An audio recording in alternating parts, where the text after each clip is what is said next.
लड़की और गेमिंग की वजह से इस बच्चे का आईआईटी का सपना टूट गया।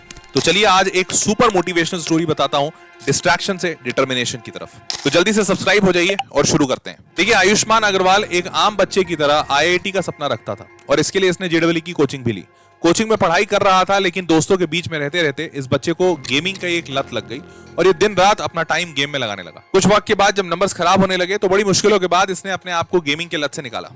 अभी ये गेम की लत से ऊपर उठ ही पाता कि इसको दूसरी गलत चीज लग गई और वो थी गर्लफ्रेंड। गर्लफ्रेंड की वजह से ये बच्चा ना ही क्लास में और ना ही क्लास के बाद अपने आप को कंसंट्रेट करके पढ़ पाता था। काफी वक्त सोचने के बाद और प्रयासों के बाद भी जब सोल्यूशन नहीं निकल पाया तो फाइनली इस बच्चे ने डिसाइड किया कि मैं घर वापस जाऊंगा पढ़ाई करने के लिए। अब ये जब घर आ गया था तो ये अपने इन सारे डिस्ट्रैक्शन से काफी दूर हो गया था and hence he started preparing for JEE.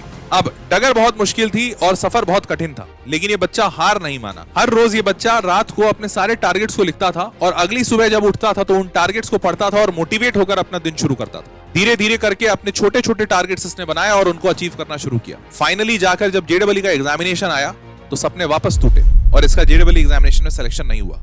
लेकिन किस्मत कहिए या इस बच्चे की मेहनत, उस साल कोविड की वजह से 4 अटेम्प्ट दिए गए थे। बच्चे ने दोबारा कोशिश किया, जेईई के सेकंड अटेम्प्ट में वापस फेल, फिर तीसरी बार कोशिश किया और इत्तेफाकन इस तीसरी बार भी ये बच्चा फेल हुआ। लेकिन उसके बाद भी ये बच्चा हार नहीं माना और शायद उसी की वजह से आज हम इसकी कहानी बता रहे हैं। चौथे अटेम्प्ट में इस बच्चे ने वापस जेईई दिया, 95 परसेंटाइल मार्क्स आए। आईआईटी तो नहीं जा पाया, लेकिन ये बच्चा एनएसयूटी में आज पढ़ रहा है। इतने मुश्किलों के बाद और इतने खराब परिस्थिति में रहने के बावजूद आज ये बच्चा जब एनएसयूटी में है तो भी खुश है, क्योंकि ये कहता है कि मेरी जो परिस्थिति थी उसके हिसाब से तो शायद अच्छा प्राइवेट कॉलेज भी नहीं मिलता, लेकिन मुझे तो फिर भी एनएसयूटी मिल गया। तो ध्यान रखिएगा, पथिक अगर भटक भी जाए तो घर का रास्ता हमेशा खुला रहता है। चलिए वापस चलते हैं और जेईई प्रिपेयर करते हैं।